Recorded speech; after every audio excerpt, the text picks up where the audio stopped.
Hello students, ये आपका IMED का लेक्चर 2 है जो कि हम सेकेंड मॉड्यूल में मैनेजमेंट पढ़ रहे हैं। जैसा कि लेक्चर 1 में हम पढ़ चुके हैं मैनेजमेंट के बारे में और एडमिनिस्ट्रेशन के बारे में। Let's now know about organisation.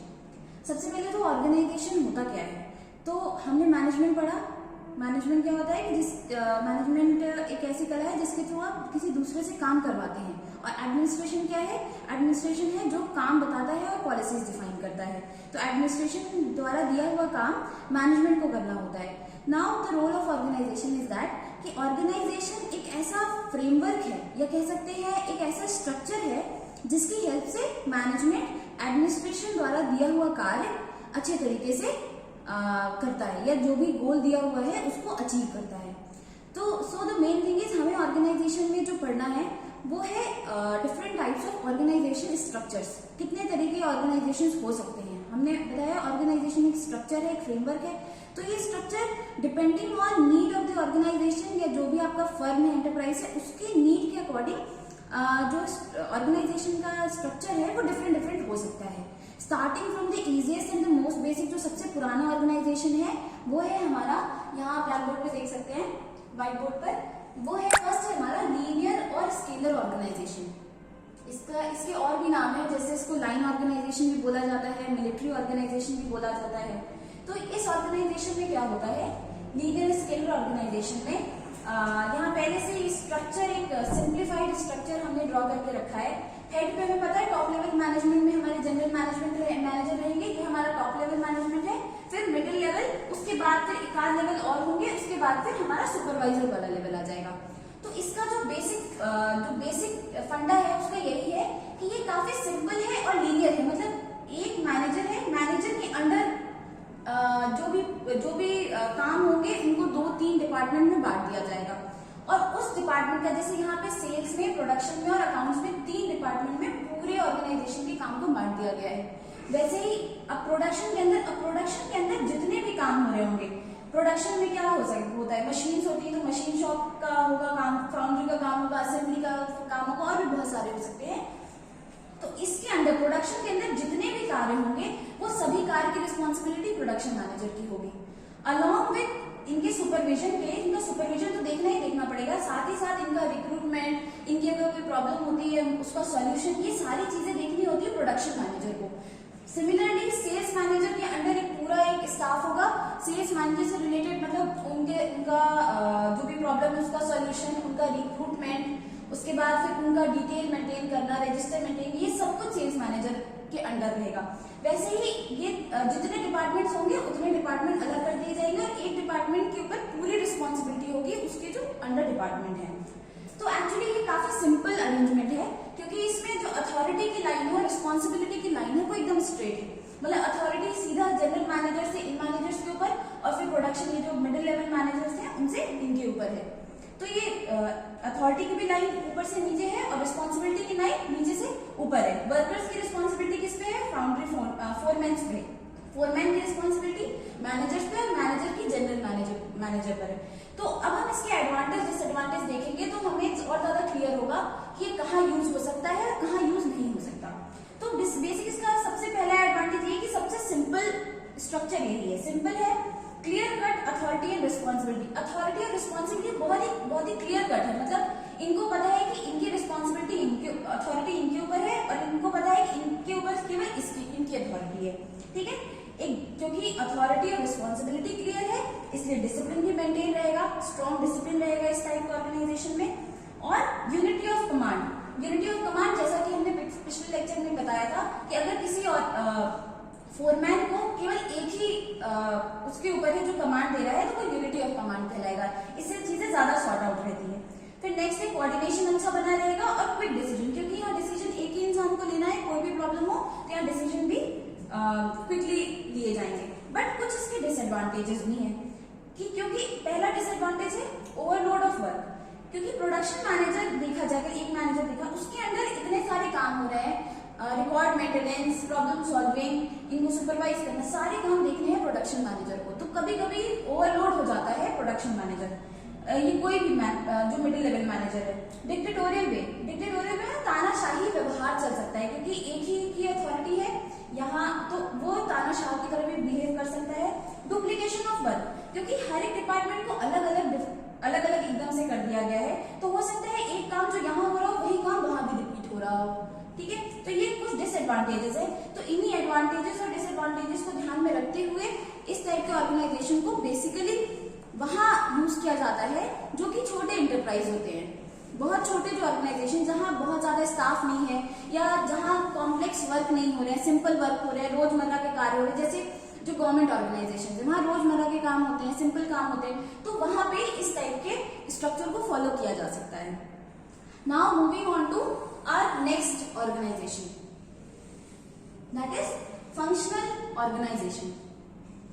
Functional organisation actually linear organisation के बाद इसलिए आया कि कुछ इसकी जो कमियां थी उसको खत्म किया जा सके।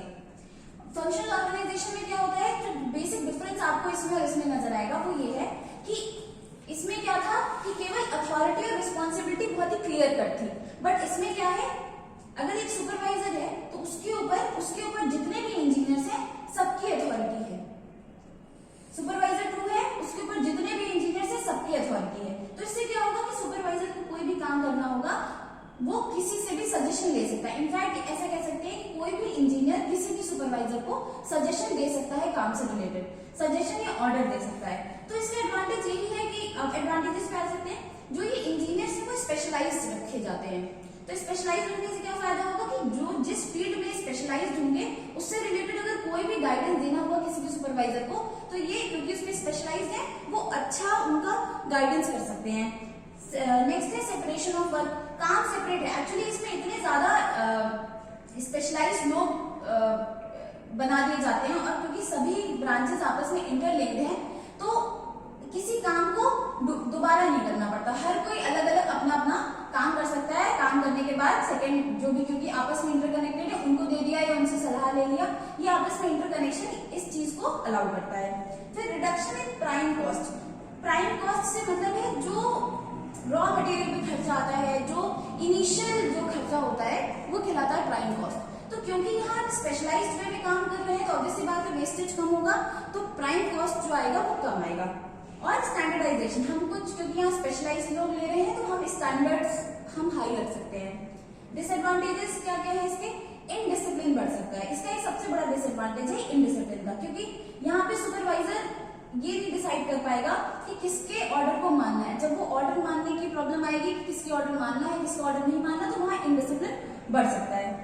शिफ्टिंग ऑफ रिस्पॉन्सिबिलिटी, इसमें ये भी दिक्कत है कि आप रिस्पॉन्सिबिलिटी किसी के ऊपर भी शिफ्ट कर सकते हैं। मतलब अगर सुपरवाइजर 1 से कोई काम गलत हो गया, क्योंकि सुपरवाइजर 1 को कई लोग ऑर्डर दे चुके होते हैं, तो ये डिसाइड करना बहुत मुश्किल हो जाएगा कि सुपरवाइजर 1 ने जो गलती की है उसकी रिस्पॉन्सिबिलिटी किसके ऊपर है, तो ये प्रॉब्लम है।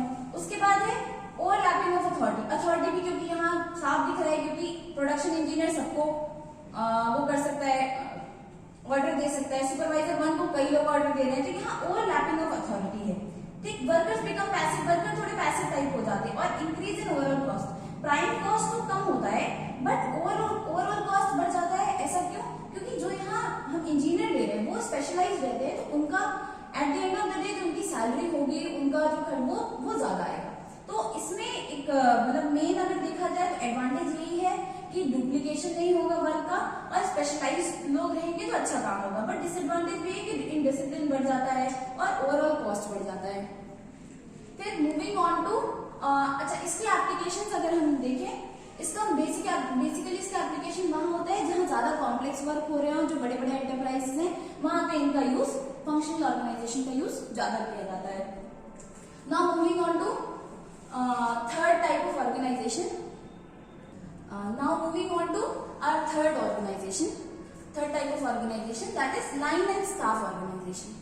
Line and staff organization का जो स्ट्रक्चर है पहले वो आप समझ लीजिए, तो इससे आगे की चीज समझ में आएंगे। इसमें क्या होता है, लाइन ऑफिसर्स होते हैं और उनके साथ एक सपोर्टिंग स्टाफ होता है।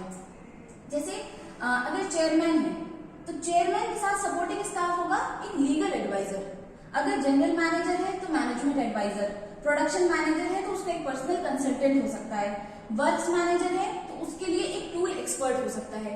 इसका मतलब कि जो भी लाइन ऑफिसर्स हैं उनको उनको असिस्ट करने के लिए एक पूरा सपोर्टिंग स्टाफ होता है जो कि स्पेशलाइज्ड होता है अपनी अपनी फील्ड में। बेसिकली लाइन ऑफिसर्स वो लोग होंगे जो एक्चुअली में डिसीजन लेंगे और इनके पीछे जो काम हो रहा है वो कौन कर रहा है, जो सपोर्टिंग स्टाफ है।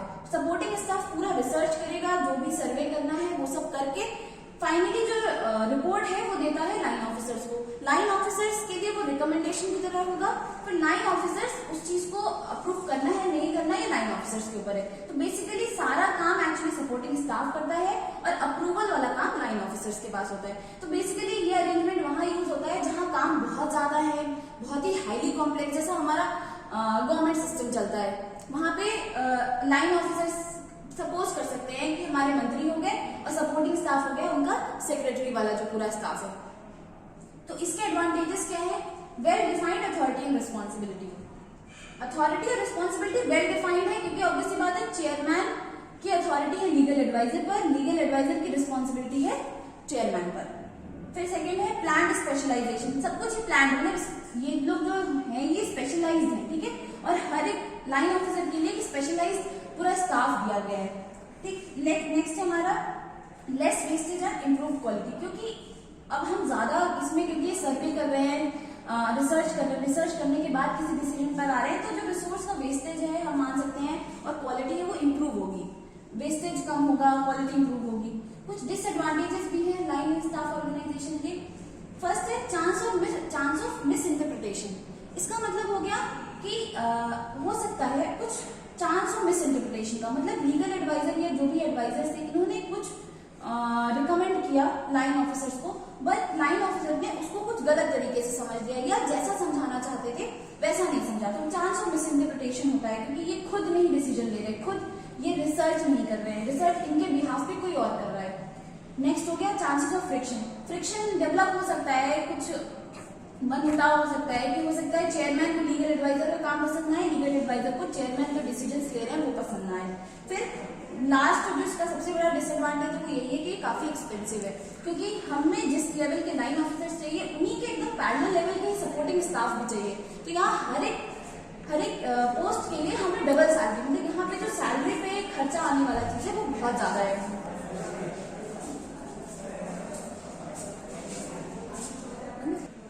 So this was all about types of organisation. इसमें एक टाइप और बचता है कमिटी ऑर्गेनाइजेशन, जो कि काफी इजी है। कमिटी ऑर्गेनाइजेशन क्या होता है, जब किसी ऑर्गेनाइजेशन में या किसी इंटरप्राइज में कोई ऐसी प्रॉब्लम उत्पन्न हो जाती है जो यूजुअली नहीं होती थी, या कोई छोटी प्रॉब्लम है जिसके लिए एक बड़ा ऑर्गेनाइजेशन बनाना फिजिबल नहीं, तो उसमें क्या करते हैं, कमिटी ऑर्गेनाइजेशन बनाते हैं। मतलब प्रॉब्लम बेस्ड जो है ग्रुप बना देते हैं, किसी प्रॉब्लम के लिए कमिटी बना दी, उस कमिटी ने जब वो प्रॉब्लम सॉल्व कर ली तो वो फिर कमिटी डिस्पर्स हो जाती है।